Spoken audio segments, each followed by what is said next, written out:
Hi hello friends, welcome to chef at home channel.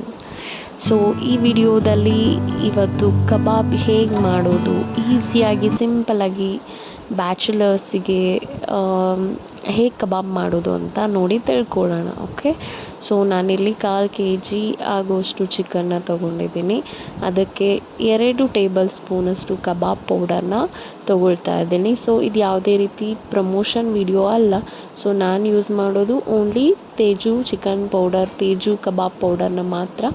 So ಹಾಗೆ ಶುಂಠಿ ಬೆಳ್ಳುಳ್ಳಿ ಪೇಸ್ಟ್ನ add ಮಾಡ್ಕೊಳ್ತಾ ಇದ್ದೀನಿ, ಸ್ವಲ್ಪ ಸಾಲ್ಟು, ಹಾಗೆ ಒಂದು ಸ್ವಲ್ಪ ಚಿಲ್ಲಿ ಪೌಡರು.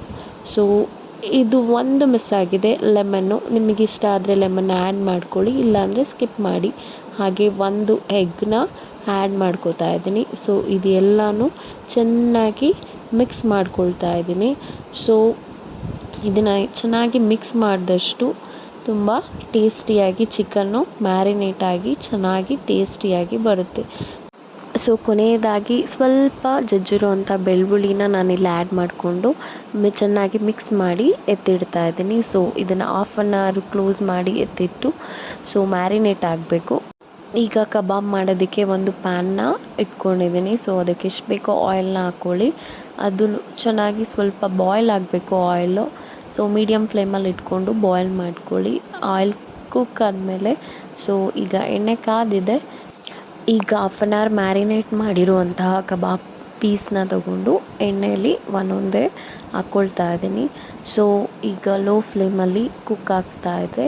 ಸೊ ಆಮೇಲೆ ಸ್ವಲ್ಪ ಮೀಡಿಯಮ್ ಫ್ಲೇಮಲ್ಲಿ ಇಟ್ಟು ಕಬಾಬ್ನ ಕುಕ್ ಮಾಡ್ಕೊಳ್ಳಿ. ಸೊ ಈಗ ನೋಡ್ಬೋದು ಒಂದೊಂದೇ ಕಬಾಬ್ ಪೀಸ್ನ ನಾನು ಆಯಿಲಲ್ಲಿ ಹಾಕ್ತಾಯಿದ್ದೀನಿ. ಅದು ನೋಡಿ ಎಷ್ಟು ಚೆನ್ನಾಗಿ ಕುಕ್ ಆಗ್ತಾ ಇದೆ. ಸೊ ಆಯಿಲ್ ಚೆನ್ನಾಗಿ ಕುಕ್ ಆಗಿದೆ. ಸೊ ಕಬಾಬ್ ಕೂಡ ಕ್ರಿಸ್ಪಿಯಾಗಿ ಗರಿಗರಿಯಾಗಿ ಚೆನ್ನಾಗಿ ಬೇಯ್ತಾ ಇದೆ. ಸೊ ನೋಡ್ಬೋದು. ಸೊ ಇವಾಗ ಅದು ಚೆನ್ನಾಗಿ ಕುಕ್ ಆಗ್ತಾ ಇದೆ.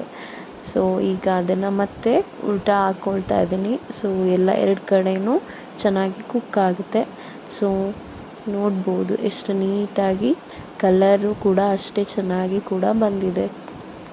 5 minutes ಹೀಗೆ 2 ಕಡೆಯೂ ಚೆನ್ನಾಗಿ ಕುಕ್ ಮಾಡಿಕೊಳ್ಬೇಕು. ಆಗ ಕಬಾಬ್ ಚೆನ್ನಾಗಿ ಜ್ಯೂಸಿಯಾಗಿ ಚೆನ್ನಾಗಿ ಕುಕ್ ಆಗಿರುತ್ತೆ. ಕಬಾಬು ಚೆನ್ನಾಗಿ ಬೆಂದಿದೆ. ಸೊ ಇದನ್ನು ಬೇರೆ ಬೌಲ್ಗೆ ಟ್ರಾನ್ಸ್ಫರ್ ಮಾಡ್ಕೊಳ್ತಾ ಇದ್ದೀನಿ. ಸೊ ನೀಟಾಗಿ ಕಬಾಬು ರೆಡಿಯಾಗಿದೆ. ಸೊ ಸ್ವಲ್ಪನೇ ಆಯಿಲಿಂದ ತೆಗೆದು ಬೌಲ್ಗೆ ತಗೊಳ್ತಾ ಇದ್ದೀನಿ. Okay, so finally easy, simple, tasty, yummy kebab ರೆಡಿಯಾಗಿದೆ. ಸೊ ಚಳಿಗಾಲದಲ್ಲಿ ಮಳೆ ಬರುವಾಗ 1 cup ಕಾಫಿ ಜೊತೆ ಕಬಾಬ್ ತಿಂತಾ ಇದ್ದರೆ ತುಂಬ ಚೆನ್ನಾಗಿರುತ್ತೆ ಅಲ್ವಾ ಫ್ರೆಂಡ್ಸ್? Thanks for watching.